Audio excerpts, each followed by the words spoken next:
Hello, everyone. Welcome to this week's episode of Press Any Key. I am your host, Pat Apparano. Nick and Mike are not here this week. Turns out they went out in a blaze of glory as well. It seems to be the running trend here at Press Any Key is that somebody's not here. They went out in a blaze of glory. But with me, all the way from Texas, a different time zone, everybody, is one of my good friends. Give it up for Dylan George, everyone. I don't have drops to clap for you, but we'll just do that. I'm used to clapping for myself. Yeah. You toot your own horn after a while. You know, you have to. Got to. And the reason that we're here, what is this? Episode 92, I think. And the reason why we're here this week is we're here to talk about Black Panther: Wakanda Forever. Mm-hmm. So we're going to do non-spoiler and then spoiler. Gotcha. So let's just start off. What day did you... I saw this on Thursday. I saw like prime 7 o'clock in IMAX. The theater was absolutely sold out. Gotcha. Okay, I saw this last night. Full disclosure, I saw it last night at a drive-in. Really big fan of that out here in Texas. Mm-hmm. But the drive-in was packed. Literally, like several accidents almost in the parking lot. It was sick. Bumper to bumper. Sick. Yes. So it sounds like Dallas normally, and just several accidents in the parking lot. It could just happen at any moment. You never know. No one knows how to drive. I no one will ever know. Last night. Yeah, if you put a Jersey person down here with a 75 speed limit, I mean, my God, it's over. It's insane. So, I will say, that normally when I see these superhero movies, the crowd is pretty rowdy. Yeah.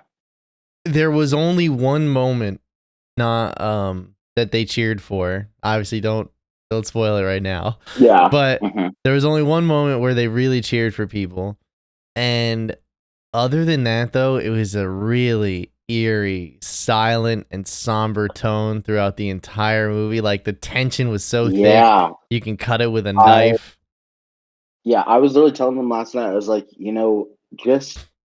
I was like, it's very dark for a Marvel film. Oh, super dark. And not only in the context of what's happening in the movie, but going into the theater knowing the backstory, unfortunately of losing Chadwick, in the transition between the first and the second film. Oh yeah. And then also it having to, them wanting to really, something I will say that they did a great job of holding up Chadwick as the mantle of really just being the key that brought the first film to life. And actually, we should talk about this right up front.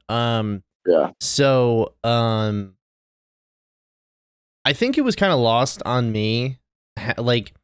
Obviously, I knew he meant a lot to a lot of little kids because of Black Panther, but I didn't realize that there is a whole generation of young black men who have watched Chadwick play almost every important black figure in black history, in American history, quite frankly. And he was Jackie Robinson, he was Thurgood Marshall, and he was James Brown, right? Mm-hmm. And now he's Black Panther. So this was a way bigger deal than I originally assessed. And the reason for that is when I got in that theater, man, oh man, was it a shut the fuck up and sit there. We're all here to mourn together for 3 hours. It really was I think everyone did get got the message hey, come in, just please let there be no fuckery in this in the dancery right now, because we really just want to see this movie. We've waited, we got the news, and we still we showed up like we did to the first one. It still had the summer movie vibe though, but when they when they started the movie November and Nicole Kidman showed up, you know how she's always showing up now. Some guy up behind us was like, "My girl Nicole," so, and everybody laughed. So, but let's talk about the actual movie though. So non-spoiler, straight up, I think this is a really good movie with great moments throughout. But that being said, I don't think it's better than the first one. Not even close. I still think it's better than everything Marvel put out since Spider-Man, because Spider-Man was absolutely bonkers. But But it's a great movie. The action is there. The lines are there. It's still a Marvel film. Yeah, it It's still just is, a but it's Marvel film just that has some weight behind it. That shares some real world. And like there are some people. similarities. Excuse me. There are some people who are like you can feel missing Chadwick's presence, and that hurts the movie. Oh, It's yeah. like, no, that's the point. That's the point. He's not. You're supposed to feel him not being there because he's not really there. He's not here with us anymore. I will say, it's at one point in the film, I did think like they might have referenced it one too many times in terms of like actually physically like those being the words that were being said to especially from Shuri, because that's who we're really kind of getting this entire Marvel production from. It's her point of view, and I think she might have just said it one too many times for me personally. But the movie's still good. It is still a Marvel movie. Yeah. There's still action in this. Like, I mean, I don't know if we said it yet, but clearly see the movie. Go out if you have not. Definitely highly recommend. It. Like, you should definitely see this. I think if you're into any of the story, and I mean, like, even if you're just looking for a good time at the movies, because it's still that. It's just for a fan base, who lost the main actor, and not just the main actor, somebody as prolific as him at such a young age that a lot of people looked up to. And like, also, definitely some sort of prodigy too. The way we lost them. Oh, yeah. Like, reference the way, just like it was very sudden, and we didn't have a lot of information. And also, like, the other thing was like for him from his family. They did not want to share that image of him just yet, because they knew he meant so much. Oh, yeah. So like, and the other thing is just like, it's just, they're serious. When you turn 40 as a man, as a male, get your prostate checked. Now, I'm sure he did. I think he had a super rare case, or he just didn't get a prostate check, and like because they said they said he was diagnosed in 2016, I believe, and he had multiple surgeries and like chemotherapy, but it was already too far along, and I believe he was in his late 30s, so at that point in time, so he had like some super aggressive, like rare type of colon cancer, like early onset, you know what I mean? Something that's just not in around. Like, that's how wild it really is. Like, that could have happened to literally anybody, and it happened to Black Panther, Exactly. I think that's what, if anything, it taught us. It's like we're really not as invincible as we think, especially like within our idols. Chadwick Boseman plays Black Panther, and like exactly. And I still he was still grappling with his own things as an individual. I still have moments from the first film. I remember there's two moments specifically I really will never forget. And the first one is the scene where he's with all the other kings, and he's telling them, he's like, "You're wrong. All of you are wrong." And the score is swelling and everything. Because it's just like The Lion King. And The Lion King's my favorite Disney movie of all time. And then the second scene I remember is him walking with his arms open and like the sun in his back, and he's like, "Killmonger, I'm obviously like, the challenge is not over. I'm obviously not dead." It's like, I remember in the theater during that moment, I was so hyped. I was like, "Let's go, let's get this motherfucker. We're coming for you. We are coming for you." You know what I mean? So like he really elevated that role. He really made something special. I'm glad we got those visuals, because we necessarily have never received a main character Black male perspective that was like truly rooted in like royalty, honor, tradition. It's like that being respect, the entire decency, cleanliness. Cleanliness. I mean, the man was pure. It's like he truly was a king of kings. Like, he was meant to do this, meant to be this for his people. Yeah. And I'm glad that we got a respectable, just amazing first movie, and this follow-up was a great follow-up. I don't think anybody who goes into the film should think that this needs to be better. I feel like if you think that, don't go.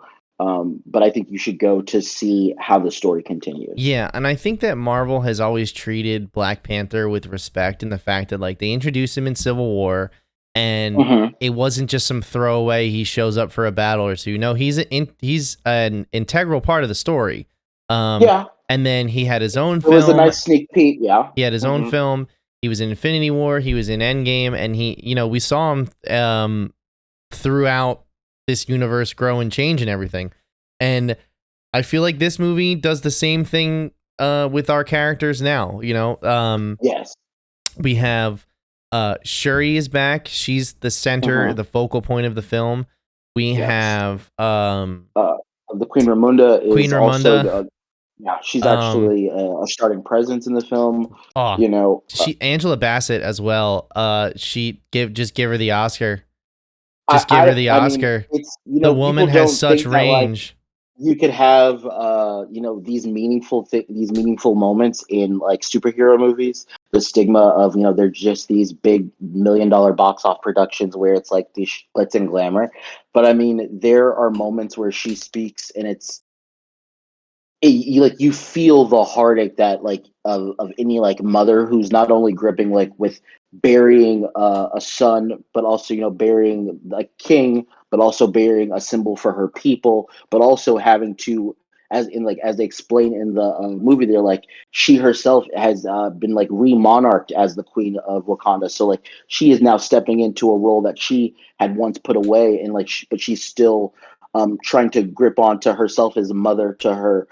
Shuri as a mother and a daughter, she does amazing in this role. I do think that I'm not saying we have to give her the Oscar, but throw her in there for contention because she is good. Letitia and she Wright does a great job. Yeah, Angela Bassett, obviously Oscar material. Letitia Wright, not Oscar material, but she's way better in this than she was in the last one. Obviously, she's more mature. She's grown up a bit.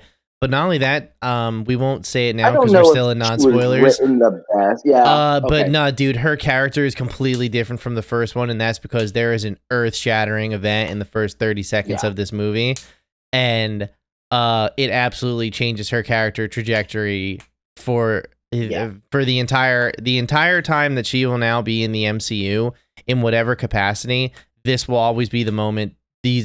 That will be always the moment that she will go back to that will define the rest of her existence for sure. Very much as it does in the beginning and the end of the film. Then we have Winston Duke as M'Baku. Don't forget him. Never will.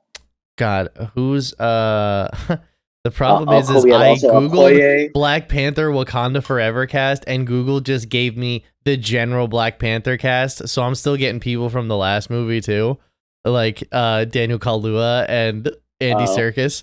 We have Dominique Thorne as Ironheart. Yes, she's actually Riri Williams in this movie. Yes, Riri Williams. Yes, Lupita's in this movie. Lupita Nyong'o is also back. Yes, as and Nakia. Honestly, I'll have to say she came in at a point where I actually forgot that she was going to be in the movie. Me too. I had been immersed in truly what was going on. And then they were like, "Hey, I have to go here." And it was she didn't really do anything in the first movie either, though. You really think about it. She was in a couple scenes, and she was like a spy. That T'Challa saves her from a thing gone wrong, and then she was in the Listen, my point is I don't remember her very much from the first one, so I guess what I'm saying here is that I didn't miss her too much. I didn't miss her too much until she showed up, and I was like, "Oh yeah, that's right, Lupita's in this movie." No, once she pops up, she's great though. I love her in Us. I think she's incredible in Us. I love her in that movie. She's amazing all around, truly. But when she pops up in the film, it was like, "Oh yes, you are here," and then you kind of do get to see her more. I appreciate we get to see her more in the film, and honestly, let's just talk about that. With the absence of the Black Panther and Chadwick in the film takes a very unique perspective in terms of it. It's very much the women of Wakanda coming together to try to be a kind of like this impromptu mantle to hold the kingdom together and to protect themselves. It's portrayed in such a way that is just the natural order of things. You know what I mean? T'Challa died, so now she was never supposed to be queen, and now she is the queen. We got to talk about Namor. Oh my God. Yes. Namor is Tanaquerta, I believe his name is. Forza, excuse me. Wow. I think his character is one of the best villains, Marvel has seen, because he's written he he was written to where he needed, like, he's written and he explained from the very beginning, and from the very beginning it's like, okay, yeah, he's this protector where it's like he's only a villain to the outside world. Yeah. For everything he seems to be doing is correct. I mean, he's taken the aggressive route, but like, who's just like, I felt honestly, a big part of the movie was like, this could have been something that Chadwick's character would have done as the protector of Wakanda, like to be very direct, very abrasive to the outside world in terms of protecting vibranium. I felt like that wasn't really in this movie because they had already opened themselves up to the world, you know? No. I'm saying I feel like that could have been. I'm saying the similarities of having strong male leaders in these very secret, closed off kingdoms that are protecting a source that's very dear to them. Like vibranium is why Wakanda is, light years ahead of anywhere else on the continent, and they hide behind a big wall, even though they are perceived as an outside nation to be, third world. And then if you were to go to Tanakh, I believe, is no, not Tanakh. Tulkum. No, not Tulkum. What Talokan. is the Talokan? Yeah, excuse me, Talokan. If you are to go there, it's also pretty, like, it's almost like under the ocean floor. It is so hidden away, like Yeah. they are not to be disturbed. So They like that. Saying more like originally, if Namor's from Atlantis. Is that where you're yeah, going yeah, for him? Namor's from Yeah. Atlantis, but they changed it to a place called Talokan in this movie. Yes. Yeah. And And I believe originally I that's was like, I've seen better underwater cities, but ultimately I get the point of it. You know what I mean? Like, I get what they're going for, and I guess they did that in a nice way to replicate the more Mayan and Aztec kind of well, not even the building Mayan and culture into Aztec the angle, just film. the fact that it is dark. You know what I mean? Like, no, we're in the ocean, motherfuckers. There's no light down here. You I know? mean, but like I appreciated that it was like, also it is that almost like Mayan ruin kind of Yes, like yeah, it is. forgottenness Yeah, sunken into the ocean floor, truly built upon, like, he is I mean, like almost maybe millennia old. Oh, not to mention he is a mutant himself, which he comes out and says at one point in the film. Like that sort of sense, I appreciate it in building away from like the traditional Atlantis, especially yeah. because with the strong representation of what's his name, Jason Momoa, playing Aquaman. It's, it was truly nice to be taken Aqua completely out. bro. Aqua, bro, yes. Aqua bro. Um, hey, it's fine. Aquaman's another personal favorite of mine, just from the cartoons growing up. So I'm in love with what they're doing over there, no matter Yeah. what. But yeah, I do get the whole Aqua bro feature as But well. okay, cool. So as far as the story and characters are concerned, moving on, I think that the I think that they did the best that they could, because I was very hesitant on seeing this originally. Like, I was always gonna see this, but I've said for I was months never hesitant. on I this was gonna say show, I've said for months on this show, I've been like, I don't understand why they didn't just recast Chadwick Boseman. Like, everybody knows what happened. Like, if you recast Chadwick I don't think that Boseman, would have made sense though. but well, here's the thing: is that like the script was finished, was done. Okay. Ryan Coogler turned it into Marvel, and they were like, "This is good." Chadwick died. Wait, I'm sorry. Chadwick Are we died totally? the next day. So this originally was supposed to have him at the forefront, and then when he died, they had to change some things. Well, they had to change quite a lot, and they had to change the trajectory of a lot of characters, and they had to make do pretty much. So, well, like I said, the plan was never for this to be, the second Black Panther film. So a lot of me thinks that maybe they should have held back on putting this out and recast T'Challa. And I get what Kevin Feige said originally. He said it was too soon to cast T'Challa. He's our king, which makes sense, right? that makes sense, and that makes more sense even after you see this movie. Yeah, but I think it's what they ended up doing with the lack of Chadwick Boseman being in the movie was the best way to go about it. Oh, absolutely. Yeah. To if they were going to fully acknowledge, if they were going to go full send, I felt like this was the best way to go about it. Yeah, I don't know if I would have been as excited to. I mean, I was going to see this movie no matter what. I might have been a little bit more in the percentage to kind of be hesitant to see it if it was recast, just because I would have wanted to know where the story would have truly gone. Yeah. And then like also it's the visual was so striking of for Chadwick, and it's still so fresh, even more so like after his passing. It's like I think more people would have been sitting in the theater going, hey, that's not him. Yeah, I think that obviously, yeah, hey, that's not him would have occurred. But yeah, I'm also of the belief that the audience would have known. And the audience would have well, I mean, there would have been reactions across the across the spectrum.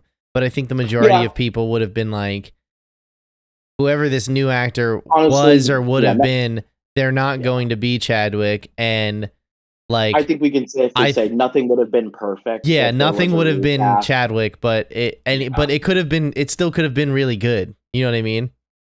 Like to deny another actor that, I feel like is pretty fucked up to do. You know? It's an executive decision.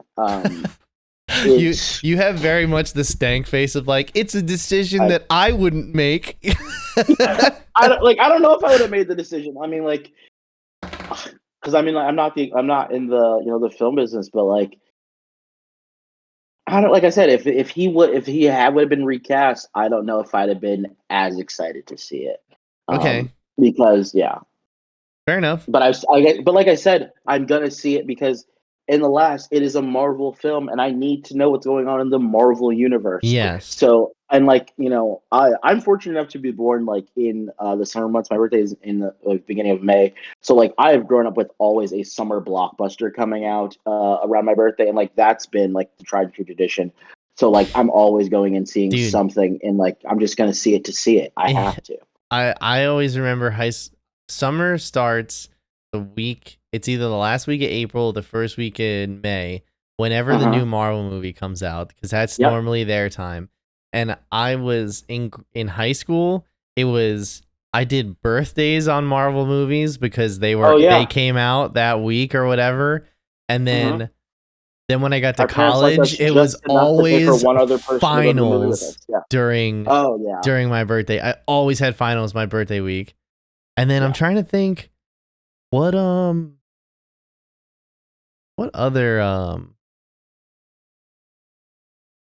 I don't know what it is. But either way, like Marvel movies were always the start of the summer. So you know, and I've been seeing, I don't think I've ever not seen a Marvel movie in theaters. Like when somebody tells me they missed that one, I'm like, what? Yeah, no, you didn't see Spider-Man No Way Home? No, yeah. I make it a point to see it. I mean, like, even if it's not in the the opening week or first 2 or 3 weeks, like, I will catch it before it leaves the theater. Yeah. Or I'm gonna say a large screen thing, because like I said, I was at the drive-in to see this one. Also, gotta say, okay, so I was at the drive-in here in Dallas. It was pretty dark out. I bet. At some point in the film, what? At some point in the film, you're outside. Duh, no shit. At one point, I thought like the movie was like a little dark in places, especially. Okay, like, I'm glad you brought this up because it's on my list too. Gotcha. Okay. Especially like when they went to Talocan, I was like, wow, it's real dark in here. Dude, when they were standing on the beach and what's his name comes out of the water, Namor. Which, first of all, you're talking about in the beginning. When, when right after they burn the robes. Okay, okay. That was hard. It was so dark. The fucking lights on the floor of my theater were shining on the screen, and I was in IMAX. You that close? I was in IMAX, and I saw. Where'd you sit? Oh, I was in like row K. like I was back there. Yeah. But like I saw Shang-Chi in this IMAX theater. They redid the IMAX in New Brunswick a couple years ago, and it's actually you can actually like watch a movie in there now. So, however, I saw Shang-Chi in there when it came out, and the top right side of the projector was like basically dead, like all purpled out. And then there was one lime green dead pixel in the left corner. And of course, it was the only movie I've ever seen in my life where every character has black hair. So it stuck out like a sore thumb the entire time, right? Still love the movie. I think Shang-Chi's great. You get a refund for that? Fuck no. But I watched that I went and saw it and I was like, okay, cool. They fit and the trailer started. I go, they fixed the screen. There's no dead pixel. Oh boy, can't wait. Haven't been here in a year. And it gets to the darker parts of the movie and it is just washed out. You can't see anything. I'm like, what is going? I'm sitting here and I'm like some things are a little dark. Yeah, and so apparently there is something going on. Like there is an issue with there is an issue with some of the prints or like some of the files that were sent out. And then the other thing is that some of these movie theaters, these motherfuckers, they run their projectors on low brightness because it keeps down the cost of electricity. Really? Yeah, but it damages the theater going experience. Like I don't want to go if I can't see the movie. I didn't know that was possible. Oh yeah. Usually the ones that aren't too affected by these types of weird, like shady projectionist practices are Dolby and IMAX because they have their own projectionists at the theaters. You know what I mean? So like, and like I know of like situations where like I've gone out to the theater guy and I've said, hey, can you turn down the volume in the IMAX theater? Because it is fucking blaring, like actually uncomfortable. He will go and turn it down. And then the guy who is literally the IMAX guy there will see that it got turned down and will turn it right back up in the middle of the movie because it's like, no, that's IMAX standards. That's what we do. Like bombs blasting off. Fucking it's like, dude, like someone like grabs the controller. When I saw the Batman, I sat behind the speaker. Like that's how late I got tickets. Not like in front of me, but it was above my head. So I heard all the sound in front of me, which was sick. However, I got all the shit where like if there was water dropping or like bats flying, it was right over my head and it would be on the other side. So like then I went to that same theater and I saw Doctor Strange and we sat in the same vicinity, but we were a couple rows up, so we were right in front of that speaker. I got blown out of there. When I saw Godzilla vs. Kong, the first movie back in theaters, I was like, we're going big. We saw it in IMAX, the biggest IMAX theater around here. We sat right in the middle, 2/3 up. I'm not that person. Perfect to go. I forgot how loud those movies are, man. My point is just that like IMAX is loud and they have their own specific way. So the fact that this shit had something wrong with it, even after they fixed all those issues with the projector that I mentioned before, I was still like, what the fuck is going on? And then I check Twitter and I do some Googling and apparently there is some issues going on. That is, I don't know. Yeah, but what that does make sense because I would see this again though. For the overall, I would. I thought it might have been a part of the drive-in experience. So I thought, next week or later this week, I am going to go see it in a proper theater. To just see if it was just me. So maybe I'll keep that in mind in terms of like the IMAX versus Dolby. Yeah, for sure. So I guess I've been saying about Alamo. Let's just wrap up non-spoilers real quick. We'll give it like a number. If people were to stop listening to this right now, this is what we would give it. So if I'm a full send on this one out of 10, I would give it like I would give it like an 8.5 out of 10. I was gonna say I'm in like that like 8.9, 8.9 range. Like it's like high B range for me. Yeah, I would give it like and even then like I mean it's just go in knowing that it's gonna be rough. It's gonna be rough at parts. It's not. I mean, in terms of the visual, No, I think dude, that's the it rough was part. rough. It's the That only was movie rough. I've ever seen in my life that I actually had tears coming down my face. Oh, they're going to be Not something. rough like bad, rough like emotionally tormenting. Like you're sitting there in your But seat, like, still oh my attributing god. to the film also. Yeah, It's I like mean, listen, I'm those parts also the are kind person of who hates necessary. emotions. I like to just sit there and let things wash over me. Whereas this compelled me to actively interact with it. You And were a person. I was a person for all of about, I don't Helped. know, 17 whatever. minutes out of the Yeah, whole. whatever Yeah. those moments were in Yeah. the movie, that's my cumulative person time with a soul. Absolutely. And you know how that is. And I was like, wow, this is what it's like to care about people and to be cared for by someone. About and Yeah, to be yeah. cherished. You Yeah. know what I mean? It's just like, oh god. Oh. Yeah. Oh, get me the fuck out of here. And the worst is like, bro, I dreaded Liz looking over at me. I dreaded, and I held it together enough. Lip quiver for No, you? I had no lip quivering. Lip quivering is saved for like funerals and weddings now. But so only 2 in life. Gotcha. yeah. But no, this was like Did Liz look over? She looked over at one point, and I was good at that point. I just didn't say anything. Okay. I was just like, "What's up?" And then I remember one point it got sad again, and I went like that, and immediately she was like, not an audible sniff. It was like, dude, it was like during Wolverine, like I was on the verge of tears. I was like, this is okay. I can cry at this. Like during the end of Logan, which spoilers for Logan. And it's right when they turn the crucifix into an X as it like the camera pulls in on the grave, right? And I hear one of my friends go like that. And in my head, I was like, okay, he's crying. This is okay for me. This is a big moment for everybody. It's okay if I let out a little tear, right?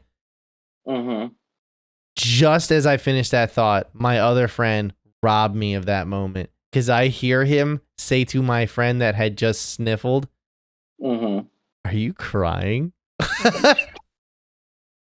Why? Fucked up. Yeah. So that happened. Yeah, so that happened. Like you realize Hugh Jackman's still alive, right? Like so that happened, and I just was just like, never mind. I'm good. I'm okay. I don't need this. I was like, this, it'll be okay. Yeah. All right. So yeah, non-spoiler, 8.5 out of 10. Go see this. Yeah.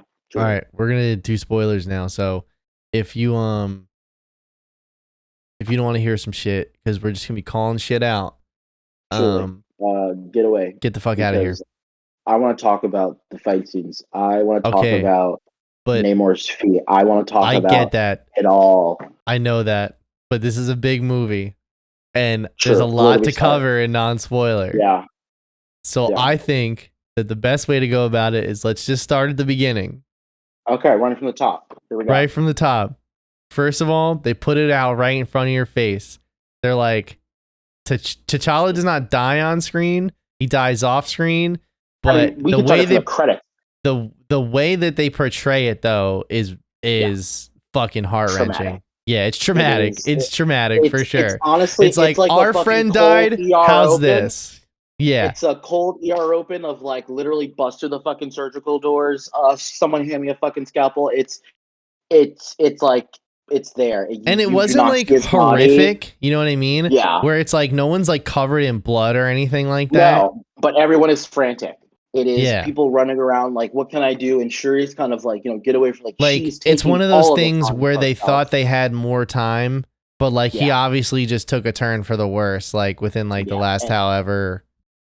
Yeah, she's in like the beginning processes of like creating the synthetic herb, and like she's like trying to run the test to see how how productive it's going to be or the success rate, and like the machine's like it's like 30-some%, 30, like 28% or something. Yeah, and it goes down as like the movie starts to go on, and unfortunately, Queen Ramonda walks in, and like there is no dialogue. we should say there's no dialogue. We should say Shuri's been asking the computer to give her the status of T'Challa's heart rate, and the beats per minute are slightly dropping. Like he's at 31 beats a moment in the beginning, and at the end when Queen Ramonda walks in, she asks what are the heartbeats per minute, and there actually just is no response, and they cut to black, and that is how the movie opens. I think that and then it's the opening credits, which they changed the to feature nothing but Chadwick, but there's no music, no sound effects. It's all in purple. It's all in purple purple too. Marvel glow. I think it is well done because it's a graceful way to say like he's not here. Like you said, there's no like blood, there's no like over dramatic tears. It's very graceful in terms of like respectful, like as a king has died. Well, people weren't sure how they were going to address it because there was rumors going around that maybe this movie existed during the time when he was snapped. So like he wasn't here, but also that theory didn't really hold weight because Shuri was also snapped. They also thought maybe like T'Challa would like be like he would just not be in this movie. Like they'd figure it out. Like they'd write him out of the script pretty much, and then later on down the line they'd recast him with somebody else. But like multiverse him. Yeah, kind of. But the fact that they were like, we're opening the movie with his death scene, and this is how we're doing it. That's a tough fucking call to make. You know what I mean? Is number one. But number two, it's also necessary to tell the rest of the story because that scene is fundamentally changes Letitia Wright's character. Yeah. It sets her up for a very different okay. So let's talk about Letitia Wright's character real quick. Number one. Sure, let's talk about it. Number one, she I would say all the way up until the end of Act 2 is like her like, am I worthy enough to be the Black Panther? Like I fucked up. I can't, right? No, I don't. Hold on. At all. No, that's really what it is. It's like I can't get past the fact that I wasn't good enough to to save Chadwick. To kill him. Movie. Multiverse. Yeah. So, to save him. Like that's like her whole thing. She's stricken with grief and guilt. Like she can't get back to like doing what like either way though, she ends up creating. She does say that at one of the points. She's like she's very powerful in her field and she could use none of her knowledge to help save her brother. Yeah, exactly. Like that's her whole shtick, right? That's her character arc. By the time she becomes the new Black Panther, I feel like that's like that we tied the bow on that, and then it's like, okay, so what do we do with her for the rest of the plot?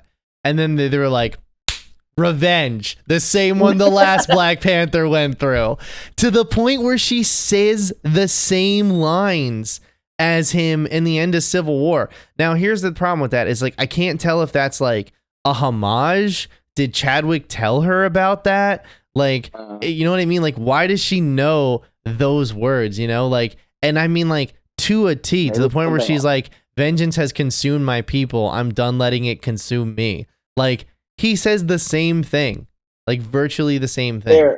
So that's what I'm saying is that, like, her character arc is really good up until, like, Act 3. And then they're just like, well, we don't know what to do with her now. Oh, okay, I got it. We'll use...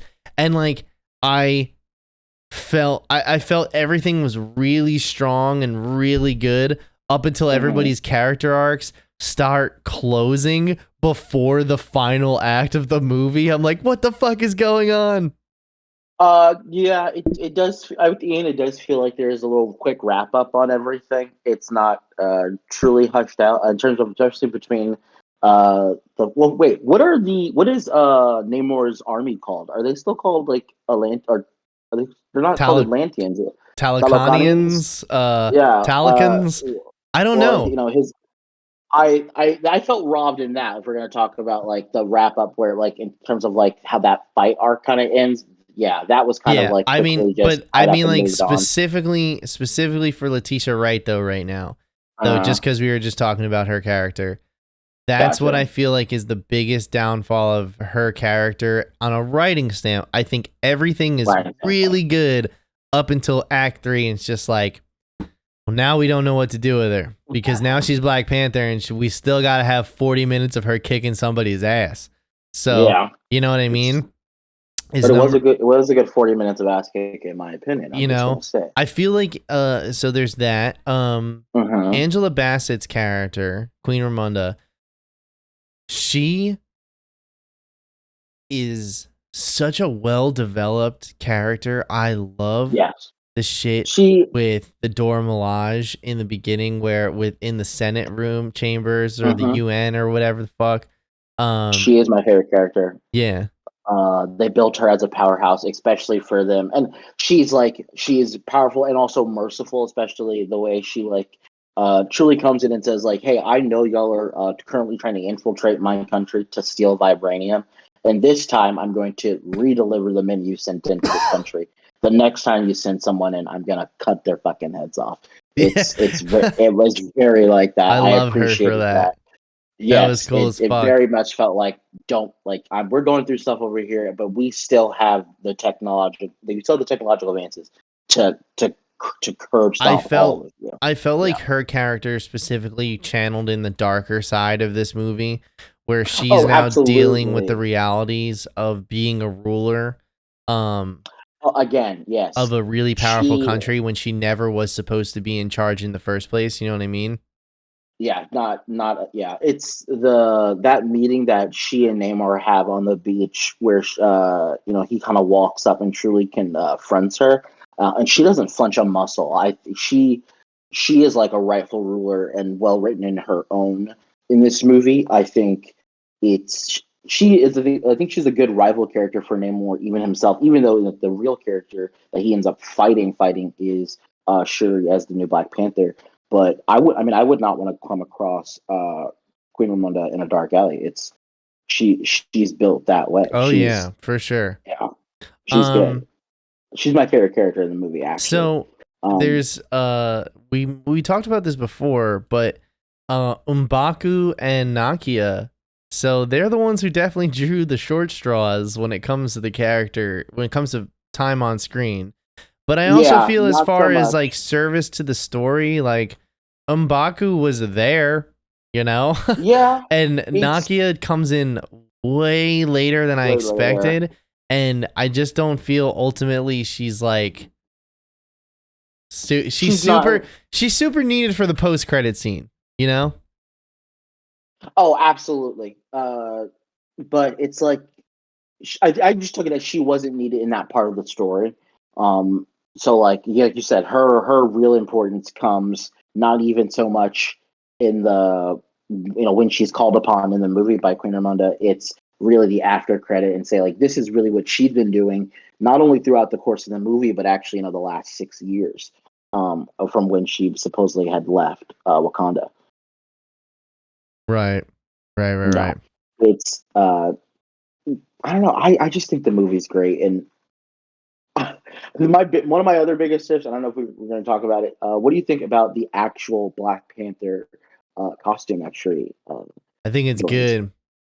I think it's good, but I think the gold kind of flashes a little bit more to Killmonger. Okay, I was going to say that too. Is that because when she finally remakes the herb and she drinks that shit, she sees Killmonger, which.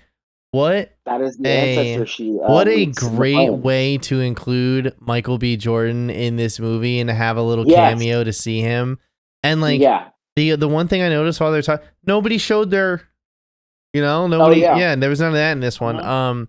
But what a great way to include him, because man, he is such a great villain in the first one, and I'm glad they brought him back because here's the other thing too, it's not out of place for him to talk to his niece like that. You know what I mean? Yeah. I like the fact that he in the kind of like in the planes after she takes the herb, it's kind of like the whispering kind of devil on her shoulder as like taking on the responsibility, because at that point that's what she's grappling with. Like, I've taken the herb, I'm gonna be this, but like how am I gonna go about it? Will I try to be peaceful, or can I truly once again cap a man by the neck because I have that ability? And he's like, listen, do it the correct way with force. And she's like, she does not want to accept that she has that ability, I think, which was another great way for him to show for Killmonger to come into play, because he is such a tried and true good face of like a perfect face for evil in the Marvel universe. Bro, I don't think Killmonger is evil at all. In the story context yeah. between Black Panther and Killmonger, like to have an antagonist, yes, and I feel the same way about Namor. The difference is I don't think he's very good. Tenoch Huerta, I think he's Huerta. I think he's very good in the role, but I don't think he's got the same intensity as Killmonger has. You know, I don't think he's got that same raw, like, you know. Yeah, I think the characters are meant to be built different. For Killmonger, he is, literally one step removed from the Wakandan throne. You know, he is the son of T'Challa's father's brother, who T'Challa's father had killed to protect Wakandan resources, and that's very much the break, like their story that they grapple with. I think for Namor, his character is more so, like, once again, like we were talking about before, rooted in like a protection of Tano Khan, and he has been far removed from like all activity of the outside world, the Outlanders. He says he does not agree with the land perspective for people on the world. So he has no like regard for them. Like, and his true feeling was like, I will literally just wash all away. I have that ability. I think, and as we get toward the end of the film, it's going to be set up for us to see him come back, and I think maybe then we're going to get to see his tried and true, like vengeance in the eyes type of killer that we kind of get and see with Killmonger, because it's going to be more personal. I think in some of the sense, the story is still a setup between the transition of losing Chadwick and then possibly setting up the Wakandan part of the MCU for another film in the future, which I don't know what that's going to be, but I'm very excited to see where they go with that. Got it. I will say this about Namor. Somehow they took his flying feet and they made them funny to terrifying. Because if I saw that in real life, I'd be like, "What the fuck?" I mean, he has hawk feet. They're not pigeon wings. They're like Mario. They're like Mario Cap feet.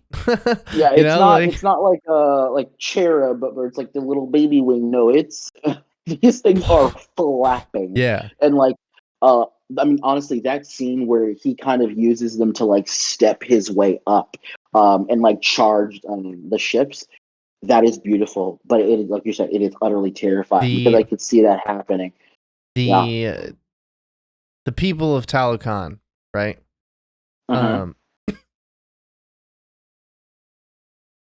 When they're out of the water and they have that stuff covering their gills and their mouth, they turn blue because their their blood is not as oxygenated. You want to know something crazy, bro? What? I looked like that as a baby before I had my heart surgeries. Oh, when you like from like actual birth? Yeah. Like a slight discoloration. No, like because my heart was not oxygenating my body like well enough, so I could be like a blue baby, or I'd be like gray. You have a picture of that? I think I have one on Instagram where like I already had the first surgery. And are you like fully blue, or is it just like a part of you is blue? Like, no, it's like this weird like grayish blue hue. You know what I mean? Now you had grayscale. I did not have grayscale. No. Yeah, no, I definitely have a picture on the internet somewhere of what I look like before that. But even then, like, yeah, that's a real thing that you can live like that too. Or like you have like super amounts of iron in your blood.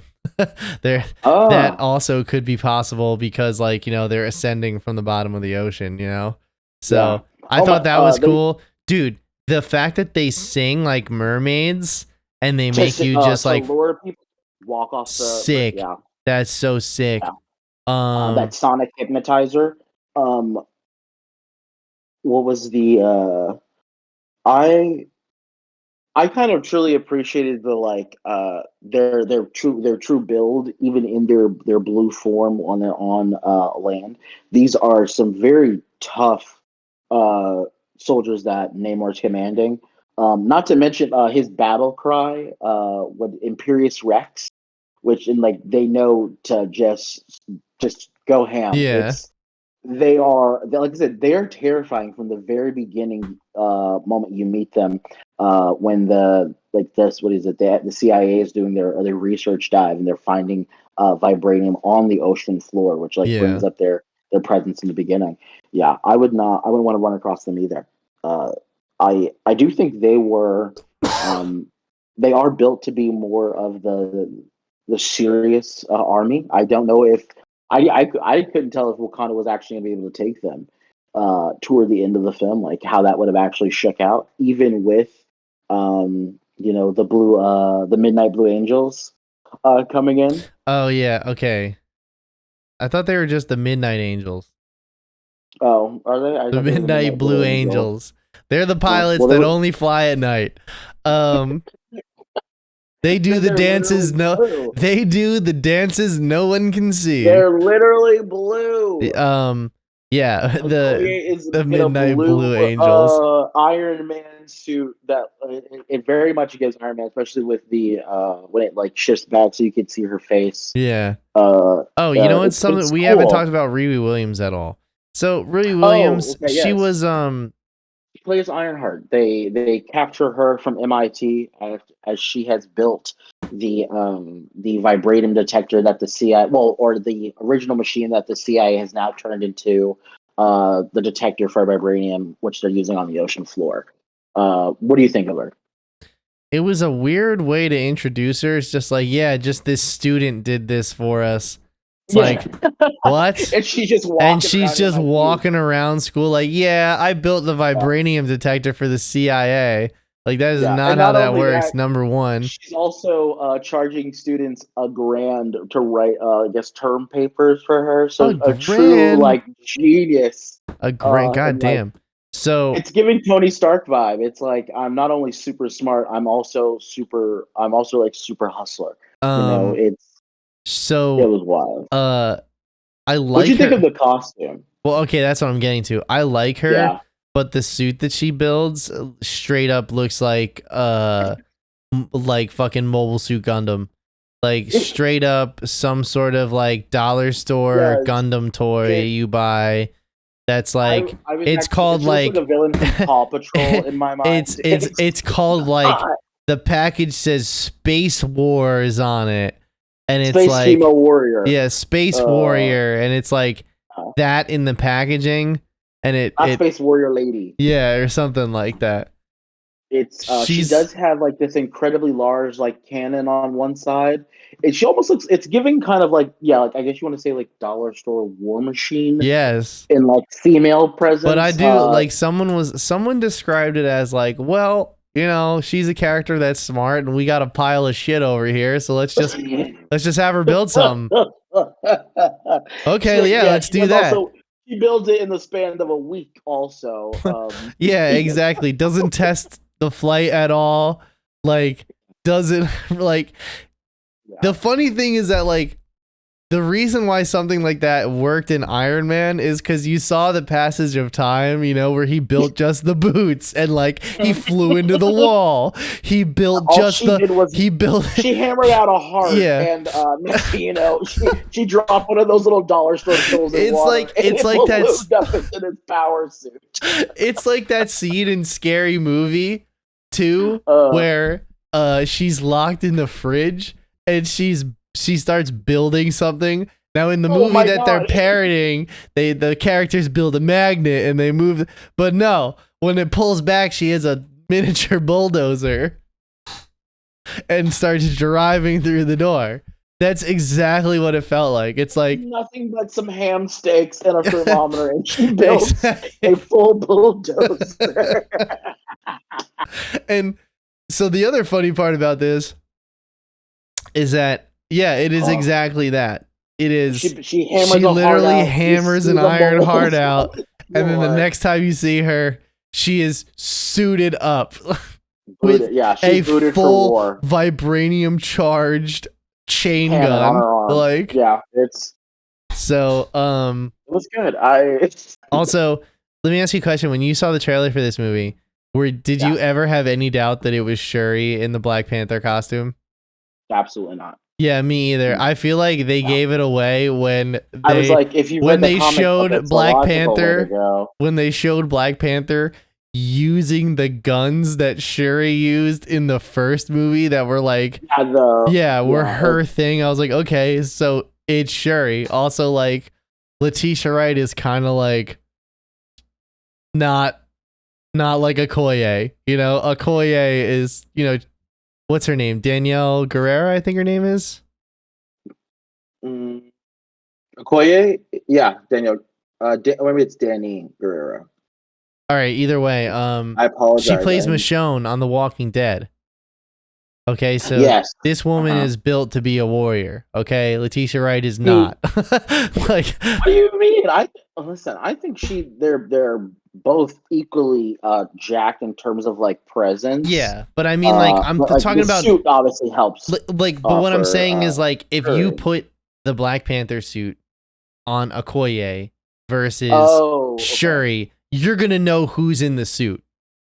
And I felt like that as soon as they gave away the suit, I was like, it's Shuri. It's gotta be. Just based off height alone, stature, okay? Like, that's what I'm saying. I'm not talking about their body like type or like their weight or anything. I'm saying like based off their literal presence on screen, you can tell. And then when you see her using the guns, immediately I was like, yeah, that's her for sure. There's no way. And I do think that was a cool incorporation of the suit, though, to make it sure is like to have the sonic cannons built into her wrist that she's like famous for using in the first movie. Yeah, she's even though I think those are for murdering rebellious Wakandans. Well, I mean, I just think they look like meat sticks in the first movie because they're like actual panther mouths. Some things that I felt that were missing in this movie. Okay, let's hit it. Battle rhinos. Where's the battle rhinos? There's battle rhinos in the first movie. Where's the battle rhinos in this one? I do miss the cloth shields. Yes, I miss the cloth shields too. I do miss the cloth. Those were really cool. I do. I'm a little upset we didn't get like more of the Dora Milaje. Yes, the Dora Milaje and like the hovercraft scene, where like I don't know what does the Black Panther ship have a name? I don't like the litter box. It's called the litter box. But like I wish there would have been like more kind of visual in that and like in fight scenes, but I mean they were good nonetheless. We do. Speaking of. Okoye's husband is still alive, apparently, somewhere on the island. He's just in prison. How is he not arrested for being a traitor? Congregational visits, you know. Yeah. Well, okay. So actually, I'm glad you brought that up because I'm glad they addressed that scene though.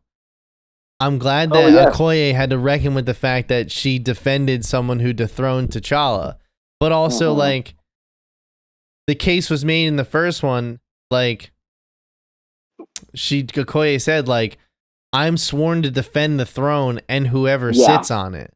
So, literally, she was just doing her job, you know? And Queen Ramonda does, you know... you know how, like, all right, you know how you, whenever you get in your getting the business from somebody, and they're like, and another thing, you know what I mean? Like, that's what it felt like. Remember that? Yeah. Matter of fact... While we're talking about it, and since we're on the subject, yeah, exactly. That's exactly what it felt like. That's exactly, and then I did feel bad when she like turns over her staff and sticks it in the ground, and she's officially discharged. I would have been like, my floor, like, I'm taking it out of your paycheck. Out your severance. Wakanda military severance packages. I think they're probably pretty good. Nice. Probably pretty good. Yeah. So after that, she went back to being a civilian, but I don't think that really mattered because she was still like just hanging out with the princess. You know what I mean? Like it was so weird. It was like, yeah, we're gonna strip you of your title and everything, but we'll see you at the cookout later. Like that's exactly what it felt like. she like went to her home. She went to Michelle Cole's home, I believe, and like just like walking around her living room, and I was like, oh, is this how the Adore Milage spend their down hours, just like hanging out in their cool solar paneled houses? And was like, oh, this is kind of cool. But yeah, it doesn't seem like she's like too far removed from the action, which I mean they call upon her later, like we say, to become the Midnight Angel. Yeah, the whatever it is. The suits are kind of hilarious. They look like the Predator. They very much do, with the tassels. It also reminded me very briefly of the de-shredding of Mr. Fantastic. When they made him spaghetti, when they made John Krasinski spaghetti for a scene. Yeah, that was cool. For a very small moment. I do think it was a little Iron Man kind of alien-esque with the blue and the headpiece there. Yeah. A lot of that going around. Yeah. So even Riri Williams in the Iron Man suit, her like the model build out is Iron Man-esque, where she's kind of got her interpersonal Jarvis thing going. Yeah, that's intentional though. When I saw that, I was like, damn, yo, even the inside of the helmet, you're gonna make it look okay. Okay. I'm not upset. I'm just like, the man has been dead for 3 years. Okay. There's no reason to rob this grave so fast. You know? And like, let's not forget that they will bring that fucking guy back. They will parade that dead corpse around in some multiverse event. Wait a minute. Speaking of corpse, let's talk about the coffins that they put the Black Panthers in. You're gonna tell me his body doesn't fall forward and his head doesn't hit the front of the coffin when it's gone from lateral to picked up. Also, where are they taking it, and why can't? Where does it go? Where does it go? That's what I'm saying. Like, there's a lot of great moments in this movie, but there's a lot of like shit take writing where it's like, what is going on? Yeah, and then like it also happens like T'Challa is taken from one place to like the middle of town square, and the ship comes and picks him up. And then when Queen Ramonda dies, she's like taken into like we find ourselves in like the woods, and she's taken up to somewhere. It's just maybe we're just supposed to see the different facets of Wakanda at that point. I don't know. But I got a very what's his name from Star Wars when he's frozen in the thing on the carbonite. I was like, oh, someone's gonna make their fucking fridge look like this. Like, we're gonna see it on TikTok in 6 weeks. Oh my god! I just know it. That someone is gonna But then there was also like, so the opening funeral scene. While we're on the subject of it, right? The part where they're doing the true where they're doing the tribute to him, and everyone is dancing and celebrating his life, right? I was I was surprised by that, because I thought it'd be a more somber and like more quiet tone based upon the opening intro. I think that's meant to shadow just that in the culture, death is not a final stop. They do at one point say that. I think they are also celebrating him with their tradition, which that is through their color, their spirit. They honor him with like the presence of their dances and their songs. Yeah, I think that was beautiful. It actually, I think like as you said, it was not as dark as the very beginning, and I like the fact that it was kind of like the first push into like we're continuing on in this story, which the beginning of it was we're gonna lay him to rest in aside from the box tipping over and just shooting up to nowhere. We're gonna lay him to rest in a very honorary royal tradition. But yeah, I did laugh at that as well. I was just like, when he started to go up, I was like, did they strap him in? Like, he's just I want to know flipping around the box. Is there a counterweight? Because if he leans forward, does the whole thing move? Like, so Is it a styrofoam packaging? Yeah, that's what I'm saying. Is that they're a little short up on the writing. I think the way Namor's story ends is, I think it's appropriate, and something I bigger think coming. Can I ask you this question? Did you get a similar, like, in terms of like Namor's ending? Would you say it was very similar to Black Adam's? Kind of. Yeah. But Black Adam wasn't great. Black Adam, for me, was a setup movie to what is clearly going to be like Black Adam versus Superman, or Superman versus Black Adam. Yeah, you know, The Rock was like, the couple days before that movie came out, The Rock was like, yeah, well, that's absolutely what we're building towards. Like, basically, like, that's the next movie. So everybody went and saw it, and then like probably like 2 weeks after that movie came out, somebody asked The Rock, like, hey, so like, what's the deal with Superman being in the next one? They go, not the next movie, but we're working. I was like, you motherfucker, you son, you knew what you were doing. You knew. I vouched for you, and you fucking pulled the rug out from underneath me. I guarantee you it's going to be Black Adam versus Shazam, and Superman's going to make a pit stop to help, and then it'll be a real Shazam versus Superman. Originally, Black Adam was supposed to be the villain for Shazam, and The Rock was like, I'm not being a fucking villain in a Shazam movie. I want to be my own movie. Either way, no. Anything else we got to cover about Black Panther as far as spoilers are concerned? So for how do you think the end, like how she defeats him? What do you think of that? Like, yeah, I was just about to ask you the same thing actually. I think I think that I think it was cool that she kicked his ass. Like, she learned how to fight him, and like she got stabbed in the abdomen, and like that was, you know, she's fine. Walk it off. She stabs her truly, like he stables her to a rock basically. Yeah. And she just, you know, chops it off and walks through it. And, you know, I guess the nanobites do their job. Yeah. And together. No blood at all.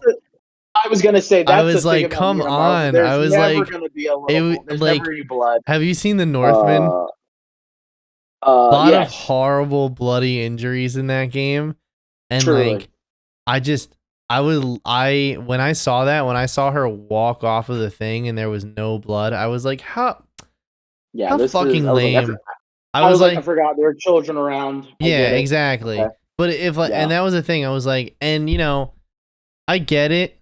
Like, you don't want to leave the adults out, but also at the same time, I was like, and I know it's kind of a lame thing. Like, it doesn't take away from the story or characters, but it's just one of those things. I was just like, I think it takes away from the visual. Come on. Like, there should be a little dot of blood there. Yeah, even just try, even if it was just a little drip or something. Yeah. So what'd you think of the CGI 2 characters battling at the end of the first one or this one? Which one do you think looked worse? Because although I still think the train sequence from the first one's still pretty bad, this one in parts, specifically the part where Shuri walks off of the spear that was driven through her, it did not look good. That frame at one point, the way the light hit it, I was like, oh man, that's fucking Xbox right there. Like, I was like, that's an Xbox 360 right there. I know those graphics. And then it looked fine. It all looked great after that. But that shot specifically, I remember seeing it being like, whoo. I don't know. I'm gonna root for the first one, because I don't know if I'm distinctly just thinking of that scene in the first one where Killmonger kind of like does the backflip and turn over him, and it's like, oh, that's a noodle. That is a foam styrofoam. There's no man there. Yeah. Yeah, it's not. Yeah, I think I was a little. I was more into it in the second one. Yeah. Now,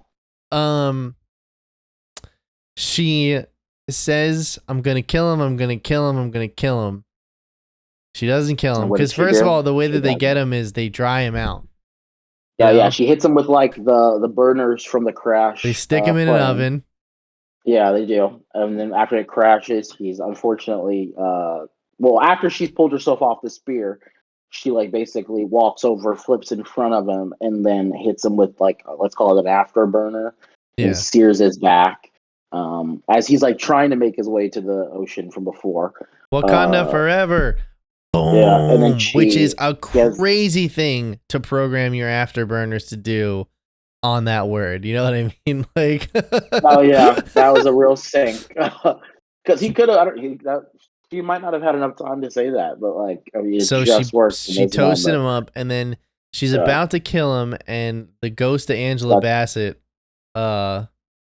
Christmas Future, pretty much Wakanda Future, comes to her and says, Wakanda Future, and says, she says to her, "Don't do listen, it. Don't do it. Don't post anti-vax stuff on your social media, Letitia. Don't do it." I'd excuse me. What? Oh, I wasn't gonna go this whole episode and not bring that up. Oh yeah. I made a joke that said with Black Panther 2 and with Ant-Man 3 coming out, Marvel is entering its anti-vax phase. She actually says was, show them who you really are. She's like, you know what? Maybe I'm not a murderous, revengeful person, and decides to let him make an alliance. Well, yeah, she makes him yield. She says we will. If you yield, I will. We will protect your resources. We will, join you in an alliance with the outside. But we world. will not follow you to war. Yes, that's because we've had enough of that already. Yeah. Yeah. So they make an alliance. And apparently, that seems to be maybe a part of Namor's plan. Actually, toward the end of the movie. Yeah. He's gotten what he's wanted.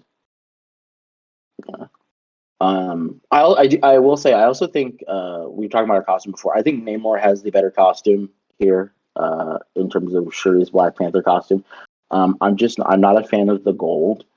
I don't know. It's just not for me. But wait, who is this? It was Namor's costume when he's in the throne room and he's got like when he's his headdress and everything.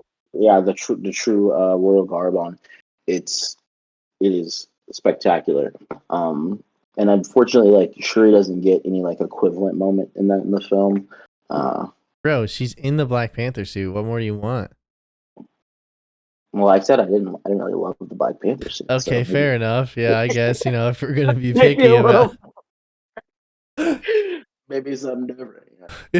Maybe change it up. Remember in the first movie, she wore that headdress that had fucking jaws that had teeth. Oh yes. Like where was that shit? You know what I mean? Something so much cooler. I'm also upset we did not get to see who M'Baku challenges to fight for the throne. As like toward the end of the movie, like Shuri is apparently gone off to do something else. Yeah. Because we do get that river shot. What? We should talk about the post-credit scene because while the post-credit scene I think is fine, I do not understand the implications of it moving forward. So let's just talk about it. So Shuri goes to see Nakia at the end of the movie, who she lives in Haiti now, right? Yes. She's been there apparently for the last 6 years, which is the perfect amount of time apparently to produce this small child. This boy child who comes up in hand with her. That's right. That's right. It's her child. Anderson Cooper did not have to save this one. What? He didn't. So yeah, that was a interesting little cameo in the movie. Also, there's some facts. Anderson Cooper is in the movie a bit. Yeah. So there's like apparently there's like a tray. If you watch the bottom of the thing, it's like a tray with New Asgard that they're mentioning as like the breaking news or something. Oh, okay, cool. I do love little shit like that in terms of like the world building. But this 6-year-old boy comes walking up and like sits down in front of Shuri, and she basically he basically says like, hey, I have a secret, I have my Haitian name, but my real name is Prince T'Challa, son of King T'Challa, And we find out basically between the conversation between Lupita and Shuri that everyone has known about this except for her. So Chadwick's character apparently knew about him. The Queen knew about him, and it was the reason that he grew up there in Haiti was for him to be away from the pressures of the throne. Which, speaking of the throne, we see M'Baku get off at the river to do the traditional battle for the throne in terms to come to claim it. But I don't. When you get those two scenes together, I think you're right. I don't really know where we're gonna go. He's trying to beat up Shuri. That's what he's trying to do. He's trying to beat up Shuri. Well, no, that's what he's doing. And then somebody who comes out. M'Baku comes out of the plane.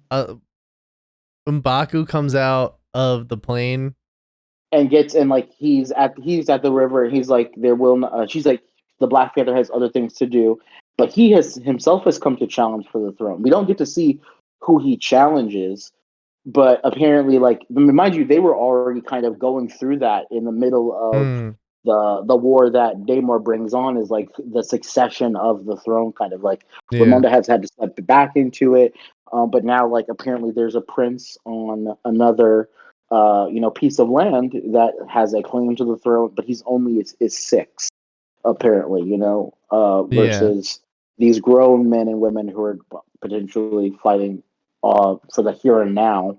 I don't know necessarily where that goes because, by birthright, technically, the prince is in line for the throne. But once again, he's 6. So obviously we're not going to wait another, 10 years for another well, that would only put him at 16. So we need like another 14 years to get like another Black Panther movie where he takes the mantle. He needs some time. Yeah.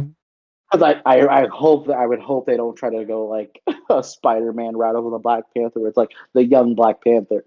It's like his like first strives to growing up as king. Yeah, no, I hope it. No. We do not need a young Black Panther. Yeah, no, absolutely not. We don't need a baby one, because we already got Letitia, and how old is she? Like 20 something, right? The character. No, how old is the actress? Letitia, right? I have it over here. She is 29. 29, yeah. She's my age. 93. What? Our age. Our age. Maybe a Black Panther who's like 31. Let's just talk about it. So, if you wanted to recast the Black Panther, who would you have put there?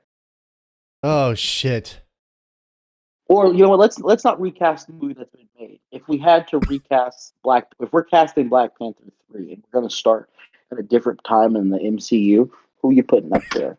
Okay, if I were to cast Black Panther 3, who's in who? Like, what do you mean? Who's the characters of Black Panther 3? Yeah, no. Who are you putting in the character of Black? Who are you putting in the new T'Challa? Like, if I had a new T'Challa, yeah.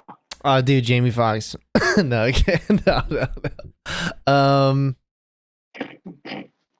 I really just posted that head into the suit, and I said that's not going to work. See, Marvel's got everyone that I like. They have Chadwick, they have Michael B. Jordan, and they had Jonathan Majors now. Yeah, unfortunately, I was going to say they have Daniel Kaluuya too. I was going to say, because of that, it's going to have to be a brand new cast. It's going to have to be someone we don't really know of. Yeah. I think that's the only way they're going to be able to sell that to the general public. They gave Anthony Mackie Captain America, so. Yeah. With the worst suit ever. Is there anybody in the MCU who plays double features other than Cersei from the Internals? Cersei? Character? Cersei. There was another woman on the TV shows. And from like Miss Marvel and stuff. Yeah, somebody else too. I forget who. But yeah, I forgot about that. Gemma Chan is in too. Yeah, she's in Miss Captain Marvel, and then she's in the Internals. Yeah, but I mean, I didn't even recognize her in Miss Marvel, and then when I watched Eternals, blue. I found out who she was, and I did not like that movie. So, all right, it's okay. So I'm guess we don't have anything too much else to say for Black Panther Wakanda Forever.